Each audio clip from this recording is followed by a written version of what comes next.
स्वागत है आप सभी का एक बार फिर से रहमान सर की क्लास में। आज हम देखने जा रहे हैं संसाधन भूगोल के बारे में। जैसा कि आपके काफ़ी सारे कमेंट आए थे पिछली वीडियो पे, जो मैंने मानव भूगोल की बताई थी कि सर संसाधन भूगोल का फर्स्ट पेपर भी बना दीजिए। तो संसाधन भूगोल का फर्स्ट पेपर है ये, रिसोर्सेज ज्योग्राफी, संभावित प्रश्न पत्र 2021। तो पहला प्रश्न तो आपका मानचित्र से संबंधित आएगा और कुछ छोटे छोटे प्रश्नों से संबंधित आएगा, वो देख लीजिएगा आप। मैंने बहुत अच्छी तरीके से आपको मानचित्र वाली श्रृंखला में बताया था।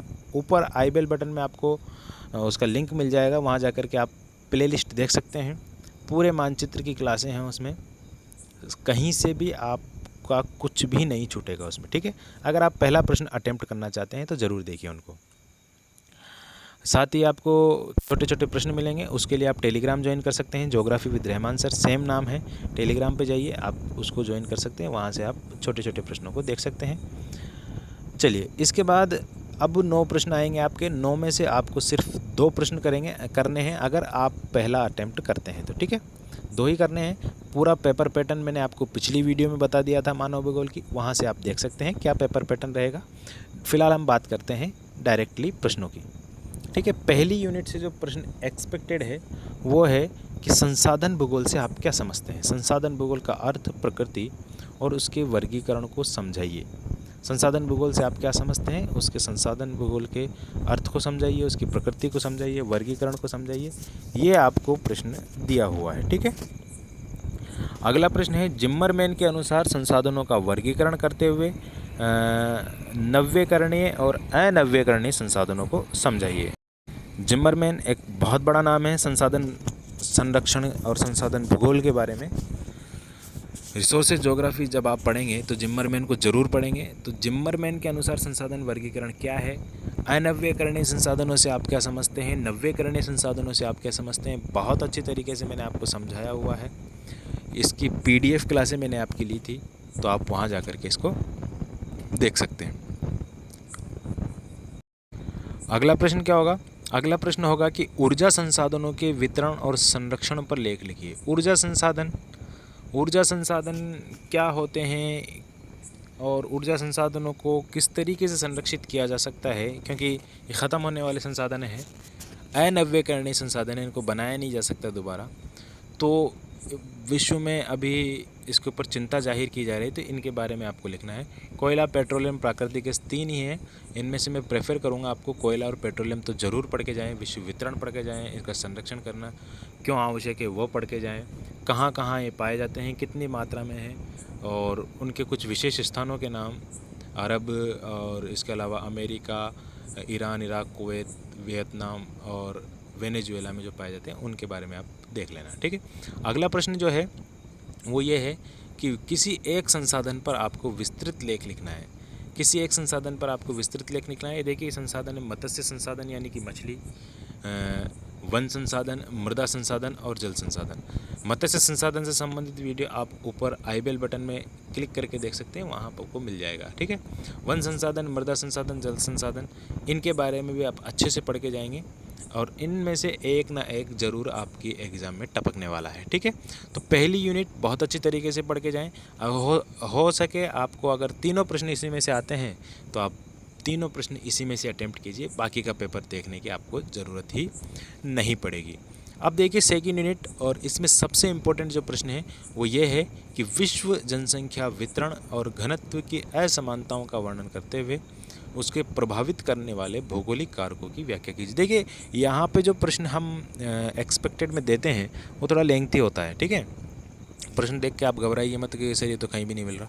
इसमें से कुछ पार्ट आपको प्रश्न में देखने को मिलेगा, ऐसा का ऐसा प्रश्न आपको नहीं मिलेगा, ठीक है। सेम टू सेम प्रश्न नहीं मिलेगा, लेकिन इसके जो जवाब देंगे आप, उत्तर जो होगा वो लगभग एक जैसा ही होगा। चाहे आप किताब में देख लीजिए, चाहे आप अन्य किसी साधन से तैयारी कर रहे हैं तो वहाँ देख लीजिए, एक जैसा ही मिलेगा। इसलिए आप प्रश्न की भाषा को देख करके कन्फ्यूज़ ना हो, ठीक है। तो विश्व की जनसंख्या का वितरण और घनत्व कहाँ कहाँ है, उसकी असमानता क्यों है। अगर बात की जाए उत्तरी गोलार्ध की तो 90% जनसंख्या पाई जाती है, दक्षिणी गोलार्ध में 10% जनसंख्या पाई जाती है। ऐसा क्यों? विश्व के जो है 75% भाग पर 25% जनसंख्या, 25% भाग पर 75% जनसंख्या, ऐसा क्यों, असमानता क्यों है, इसके बारे में आपको वर्णन करना है। और इसको प्रभावित करने वाले जो भौगोलिक कारक है जलवायु है, उच्चावच है, अक्षांश है, इन सभी के बारे में आपको वर्णन करना है। विश्व के कृषि प्रदेशों का मानचित्र की सहायता से वर्णन कीजिए। विश्व के कृषि प्रदेश कितने हैं, किसने इसको वर्गीकृत किया है, व्हिटलसी ने किया है या किसी और ने किया है? तो व्हिटलसी ने विश्व के कृषि प्रदेशों को 13 भागों में बांटा है, उसके बारे में आपको देख लेना है। कौन कौन से 13 भाग है, कौन कौन से नहीं है, वो आपको देख लेना है, ठीक है। इसके अलावा है प्रमुख फसलों के उत्पादन, वितरण और व्यापार पर लेख लिखिए, कोई 2, ठीक है। तो गेहूं, कपास, कहवा या चाय, इनमें से किसी एक या 2 के बारे में आपको पूछ सकते हैं, तो आपको देख लेना है। इनके उत्पादन, वितरण, भौगोलिक दशाएं कहाँ कहाँ ये पाई जाती है, विश्व के कौन से देश अग्रणी हैं, कौन से देशों में भंडार ज़्यादा है, कौन से देश निर्यात ज़्यादा करते हैं, इन सभी के बारे में आपको देख लेना है। गेहूं, कपास, कहवा और चाय, तीनों चारों इंपॉर्टेंट है। ये 2 यूनिट यहाँ पर आपका आकर के ख़त्म हो जाती है। अगली यूनिट जो है तीसरी यूनिट है, बहुत इंपॉर्टेंट यूनिट है। तीसरी यूनिट के बारे में देखने से पहले मैं आपको बता दूं कि ये इंपॉर्टेंट यूनिट इसलिए है क्योंकि आप अगर ज्योग्राफी के क्षेत्र में आगे बढ़ना चाहते हैं तो आपको ज़रूर इनसे वास्ता पड़ेगा कहीं ना कहीं। ये प्रश्न आपको हमेशा देखने को मिलेंगे। प्रश्न क्या कहता है कि संसाधन संरक्षण के आप क्या समझते हैं? संसाधन संरक्षण क्या होता है? रिसोर्सेज कंजर्वेशन क्या होता है? आपको इसके ऊपर टिप्पणी लिखनी है। जल संसाधन, मृदा संसाधन, चाहता तो मैं इन दोनों को एक ही कर देता, लेकिन इंपॉर्टेंट है इस वजह से मैंने अलग लिखा है। जल संसाधन और मृदा संसाधन संरक्षण, ठीक है। यहाँ पर संरक्षण है, कंजर्वेशन, क्या क्या विधियाँ हो सकती है, कैसे बचाया जा सकता है मिट्टी को, कैसे बचाया जा सकता है पानी को आने वाले भविष्य में, उसके बारे में आपको थॉट लिखने, अपने थॉट लिखने हैं, विद्वानों के थॉट लिखने हैं, और कुछ विधियाँ लिखनी हैं जो प्रचलित है, और कुछ विधियाँ आप अपनी तरफ से भी सुझाव कर सकते हैं। वर्षा जल संचयन की विधियाँ कौन कौन सी है, कौन कौन सी नहीं है, उनके बारे में आप लिख सकते हैं, ठीक है। भारत के आर्थिक प्रदेशों में विभाजित करते हुए सतत विकास को समझाइए। भारत के आर्थिक प्रदेश कितने हैं, योजना आयोग ने बांटे हैं कि किसने बांटे हैं, ये शब्द आपको देखना है। इसके लिए आप ऊपर आई बेल बटन में देख सकते हैं, BS 3rd ईयर का टॉपिक था, ये मैंने आपको पढ़ाया था। भारत के आर्थिक प्रदेश, सतत विकास, सस्टेनेबल डेवलपमेंट, बहुत इंपॉर्टेंट है, ये हमेशा पूछा जाता है, इंपॉर्टेंट इस वजह से। तो ये एक्सपेक्टेड प्रश्न थे 10, इनमें से आप अगर पहली यूनिट के 4 और पहला प्रश्न कर लेते हैं तो 5 प्रश्न आप कर लेते हैं तो आपका बेड़ा पार हो जाएगा। आज की वीडियो में सिर्फ